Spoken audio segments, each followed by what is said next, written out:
Okay, welcome back. Today, all right, so now we're going to do about array assignments. So I can just copy that and just say open about array assignments, and that'll pop it up on Atom. So yeah, let's get into it. So test non-parallel assignment. So names is equal to John Smith. Assert equal names. Test parallel assignment. So my guess is that this is just going to be John Smith. Yeah, names. Assert equal. So John Smith.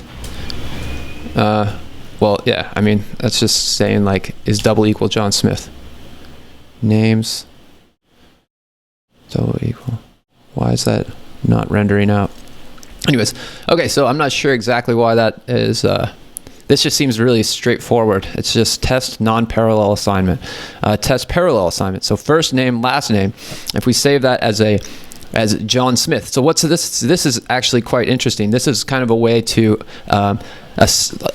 parallel, like give variable names to multiple values at once. So if we go first name and last name is equal to John Smith, well now if we go first name, so our variable first name is John Smith. We haven't even actually saved an array.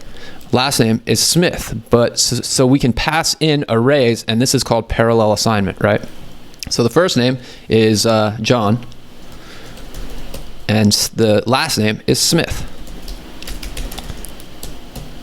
And this could be useful. Say you want to set up something like you're making some sort of a Pig Latin thing or something like that. You could be like alphabet. Yeah, the alphabet, and then you want to say maybe, I don't know, name or something like that. And you could just make things easier. So this is going to be like ABC, and then this would be the name of the program or something. So koans. And so then, yeah, the alphabet. That can kind of make it so that when you're describing, or when you want your variables, you can name them quicker. And so that's just kind of a cool little thing about Ruby. It says test parallel assignments with extra values. So first name, last name, first name, last name. What do you think is going to happen here? I think that it's just going to be the same thing. The third is just going to be forgotten. So here will be John. And then here, the last name will be saved as Smith. But we're not, it's not saving the third as anything, in my guess. So yeah, first name and then last name, Smith. Cool. So yeah, this is just kind of the reason that we go through this, that I think that this is a valuable thing to go through, is it just kind of shows you simple ways of doing this so that later when you're reading more complex Ruby programs, you're able to see what's going on.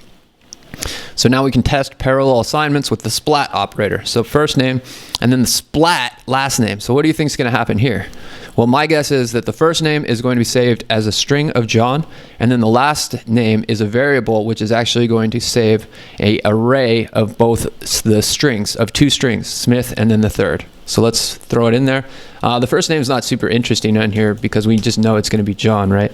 But what happens if we say last name?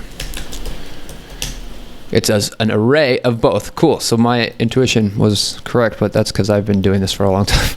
And so here we go, John. This is going to render out there. So what does the splat operator do? It takes this one and then all the ones after it.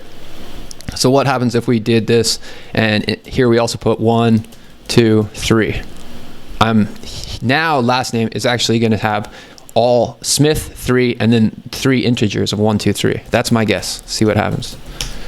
Cool. So we can see that the splat operator just takes all the values after the first one. So this saves it to position 0, and then splat last name means that it's just going to grab this one and all the other ones afterwards. So we can test parallel assignments with too few variables. So if we go first name, last name, share, what do you think last name is going to be? Well, my guess is if you say last name, we actually need to re-initialize this. So if we go like that, what do you think happens? Okay, so it returns share. But what happens if we go first name? That's going to be share, right? But what about last name? I'm guessing nil. Cool. It was nil. So if we have extra parallel assignment in there, it's just going to respond with the object, which is known as nil. Cool. So we can save that. Test parallel assignments with subarrays. So first name, last name. What happens here? Well, I think that this is not really much of a difference. This is going to be the first name, Wooly Ray, and then Johnson is going to be saved as the last. Yeah, and if we throw this in the REPL, I bet this will be the same thing. So first name, yeah, it's an array with 2 strings in it, one of Willie and the second one of Ray. The first name dot length, that's going to be 2, right? 1, 2 values in it. And the last name is just going to be the string of Johnson. Cool. Looks like that's correct. So first name, test parallel assignments with 1 variable. Interesting. What do you think happens here? My guess is first name's still going to be John. First name. Yeah. So I think that that's kind of wacky that would work. It's kind of cool that Ruby actually doesn't just error out right there. So interesting. Test swapping with parallel assignment. First name is equal to Roy. Last name is equal to Rob. First name, last name, first name. So here they're just switching them around. So this is kind of confusing. Roy, Rob. First name, last name. So the first name is Roy and Rob, but now we're reassigning these variables. So yeah, I think that now the first name is going to be Rob, and this one's going to be Roy.